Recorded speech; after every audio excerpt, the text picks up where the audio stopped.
పూర్వోదయ పథకం కింద రాష్ట్రానికి వచ్చే నిధులతోటి 3 ప్రాంతాల అభివృద్ధికి సత్వరం ప్రతిపాదనలు రూపొందించాలని సీఎం చంద్రబాబు నాయుడు అధికారులను ఆదేశించారు. ఈ నిధులు సాగునీటి ప్రాజెక్టులు, ఉద్యాన పంటల విస్తరణ, గ్రామీణ రహదారులు వంటి మౌలిక వసతుల కల్పనకు వినియోగించేలా ప్రణాళికలు ఉండాలని సీఎం సూచించారు.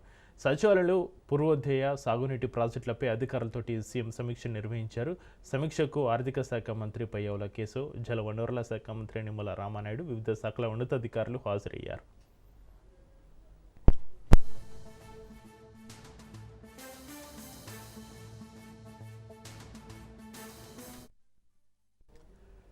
ప్రకాశం సహా రాయలసీమలోని 82 క్లస్టర్లలో ఉద్యాన పంటల కేంద్రంగా అభివృద్ధి, 20 లక్షల ఎకరాల్లో ఉద్యానవన పంటలను విస్తరించేలా చర్యలు చేపట్టాలని ముఖ్యమంత్రి నిర్దేశించారు.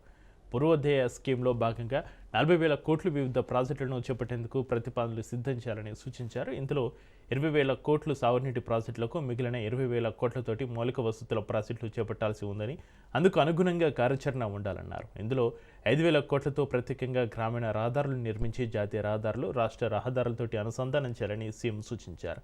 అలాగే ప్రకాశం, రాయలసీమ పరిధిలో మొత్తం 23 మేజర్, మీడియం సాగునీటి ప్రాజెక్టులు, 1,021 చెరువులను పూర్తి చేయడం ద్వారా ఉద్యాన పంటలకు నీరు అందించేలా కార్యాచరణ చేపట్టాలి అన్నారు.